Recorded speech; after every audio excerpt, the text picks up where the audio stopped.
Assalamualaikum warahmatullahi wabarakatuh. Sahabat, kisah kali ini masih tentang karomah yang dimiliki oleh Abah Guru Sekumpul ketika beliau masih muda. Di usia beliau yang masih muda, ternyata Abah Guru Sekumpul sudah mengalami tahap perjalanan spiritual yang luar biasa, yaitu sebuah perjalanan gaib yang menembus jarak dan waktu.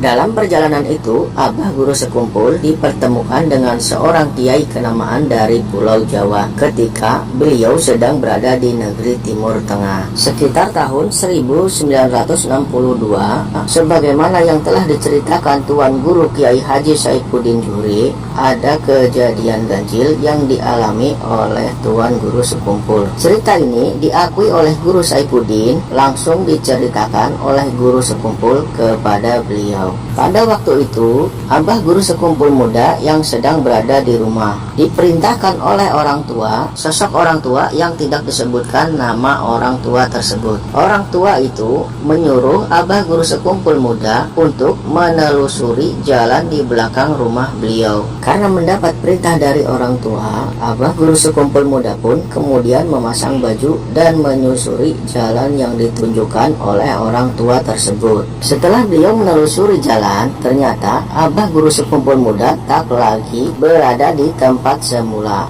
Akan tetapi beliau sudah berada di tempat yang baru. Hingga kemudian Abah Guru Sekumpul muda dipertemukan dengan seseorang tua lainnya. Kemudian Abah Guru Sekumpul muda pun berjabat tangan dengan orang tua tersebut. Orang tua tersebut kemudian mengajak Abah Guru Sekumpul muda untuk berziarah ke makam Syekh Abdul Qadir Jailani. Abah Guru Sekumpul muda pun terkejut. Rupanya saat ini beliau ada di daerah Irak. Kemudian Abah Guru Sekumpul muda pun bertanya kepada orang tua tersebut, "Pian ini siapa?" "Aku Abdul Hamid Pasuruan," jawab orang tua tersebut.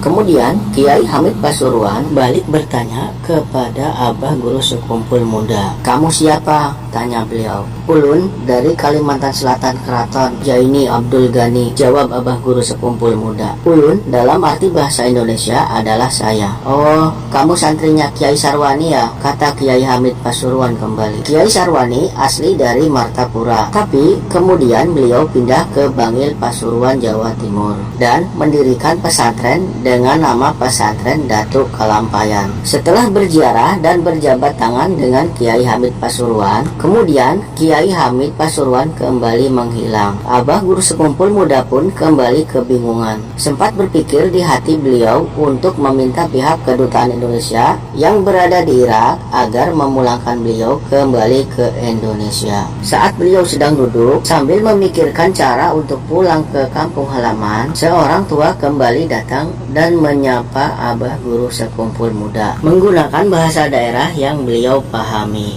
"Nang, nyawa hendak kemana?" tanya orang tua tersebut. Pertanyaan dalam bahasa Indonesia adalah, "Kamu mau kemana?"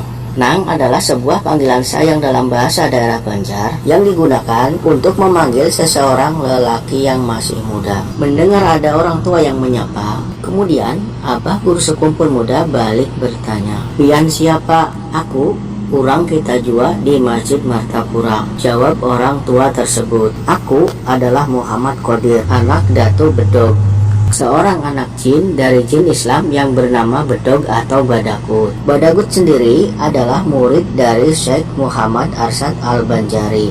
Umpat kahikam bulik lawan aku," kata jin tersebut. Diterjemahkan dalam bahasa Indonesia yang berarti, "Mau ikut pulangkah denganku?" "Kadawani, tidak berani," ujar Abah Guru Sekumpul muda. "Takut nanti kalau jatuh bisa mati, pian nyaman bisa terabang," ucap Abah Guru Sekumpul muda kembali. "Kesini aja," ujar Muhammad Qadir, sosok jin Islam tersebut. "Kamu tadi berangkat dari belakang rumah, kemudian tembus ke belakang tempat berwudu. Masuk aja dari situ lagi," kata Muhammad Qadir kembali. Abah Guru Sekumpul pun kemudian menyelusuri jalan yang sama saat beliau datang. Tanpa disadari, ternyata beliau sudah berada di depan rumah. "Itulah setengah perjalananku yang masuk ke alam gaib," ujar Guru Saifuddin kembali sambil menirukan perkataan Abah Guru Sekumpul.